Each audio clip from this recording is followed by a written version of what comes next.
Po ashtu ka në pikën e tretë është parapar një pakë emergjente sa i përket procesit ose asaj krizës energjetike, e cila janë duke protestuar kohët e fundit një numër i madh i punëtorëve dhe i bizneseve, nisja e projektit kombëtar të ndërtimit të një centrali pra centralit e gazit, dhe pika e pestë, siç e ka vlerësuar zoti Abdigjiku, është ajo e bashkëpunimit, e ndërtimit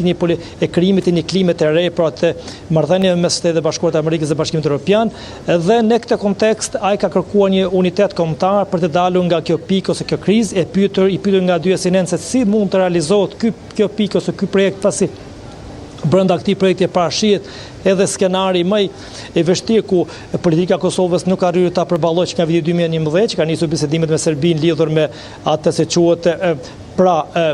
duke përfshirë këtu asociacioni, i cili nuk e kalon asnjë qeveri dhe çdo qeveri rrezon ky asociacion. Zoti Abdigjiku tha se ne duhet të ndërtojmë një strategji të saktë, të besueshme, dhe duhet që pakuja ose projekti i tillë ose propozimet e tilla duhet të kalojnë dhe të heqet çdo rrezikshmëri që mund të ketë ky projekt pra i asociacionit lidhur me defunksionalitetin e institucioneve ose shtetit ose ndërtimin e një shtrese të tretë të pushtetit, çfarë është kërkesë, kërkojnë dhe ritheksojnë vazhdimisht në çdo takim me Serbia, duke përfshirë këtu pra presidentin e tyre, por edhe lista serbe e cila çdo ditë e kërkon një gjë të tillë pra që të jetë funksionale. Pastaj zoti Abdigjiku ka thënë që duhet të vazhdojnë reformat në arsim, në shëndetësi, edhe duhet që të ndryshojë ligji i zgjedhjeve dhe duhet të bëhet gati vendi për zgjedhjet e parakohshme brenda një afati 10 mujor, dhe këto projekte pra dhe këtë plan ai ka quajtur si një plan shpëtimi pra për vendin, dhe nuk ka kërkuar që të jetë të drejtojë pra këtë qeveri ose qeveri uniteti, por thjesht duhet të jenë të përfshira të gjitha subjektet, çfarë është një program i ngjashëm, ndoshta edhe me atë çfarë ka shpalosur gjatë fushatës elektorale, po me disa specifika ku janë disa reforma, veprime që duhet të bëhen sa më shpejt për të dalur vendin nga kriza, pasi ne jemi bërë dëshmitar 4 muaj dhe një ditë pas zgjedhjeve, pra ku politika është duke krijuar një show në kuvendin e Kosovës, i cili ka irrituar jo vetëm të gjithë qytetarët, por duke përfshirë këtu edhe partnerët tanë, dhe vetë ata të cilët i kanë votuar dhe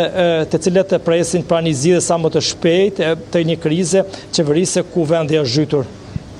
Duhet ndalemi edhe në një çështje tjetër, Tomor, duke pasur parasysh që kriza e brendshme politike në Kosovë vijon, duket se Kurti po mundohet që të zbuzë disi tensionet e shkuara me Shtetet e Bashkuara të Amerikës, duke marrë një vendim qeverie për të pranuar emigrantët e paligjshëm që do të deportohen nga Shtetet e Bashkuara, duke dëshmuar kështu edhe një herë që janë një aleat i besuar i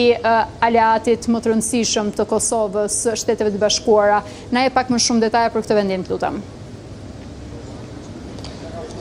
Po, ky vendim është marrë dje një mbledhje të qeverisë, dje pas ditë vonë, por kryeministri Kurti ka pranuar pra një ofertë për mbarjen e rreth 50 emigrantëve nga Shtetet e Bashkuara të Dëbuar, por duhet të theksojmë faktin që disa prej tyre janë edhe shtetas të Kosovës dhe nuk janë tërësisht shtetas të Amerikës Latine ose apo vendeve të treta.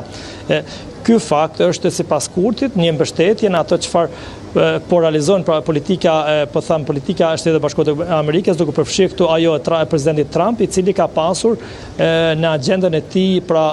si në agjendën e tij elektorale që duhet që ata të janë emigrantët e paligjshëm duhet të rikthehen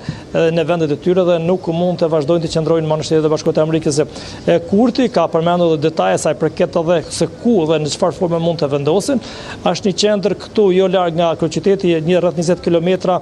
në qytetin e Lipjanit, ku mund të vendoset një bazë ose emigrantët rreth 50 të cilët mund të debohen nga Shtetet e Bashkuara të Amerikës, ata të cilët nuk kanë drejt origjine ose thjesht ata që kanë të drejt origjine, ata duhet të rikthehen në shtëpitë e tyre, pasi jemi kushtent se disa qindra qytetarë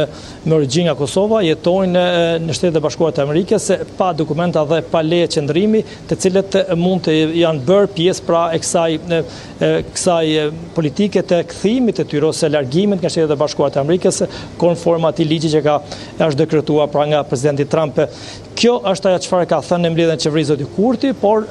ndoshta ky numër ose këta persona do të fillojnë të vinë në vendin tonë pas disa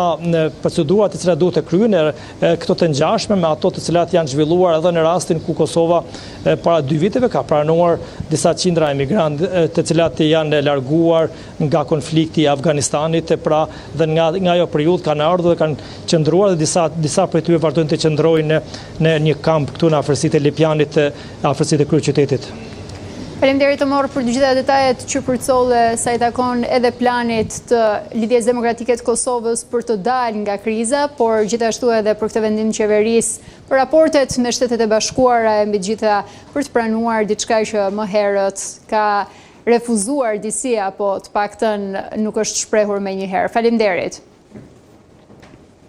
Përsa ne do të vijojmë më tej, ish kryeministri i Kosovës Bujar Bukoshi, i cili humbi jetën të martën, është vlerësuar si një prej figurave më të rëndësishme politike dhe intelektuale të Kosovës, duke luajtur rol kyç në rezistencën ndaj regjimit serb dhe sensibilizimit ndërkombëtar për çështjen e Kosovës. Në homazhet për nder të tij, kryeministri në detyrë Albin Kurti ka cilësuar Bukoshin si njeriu i paqes dhe të guximit.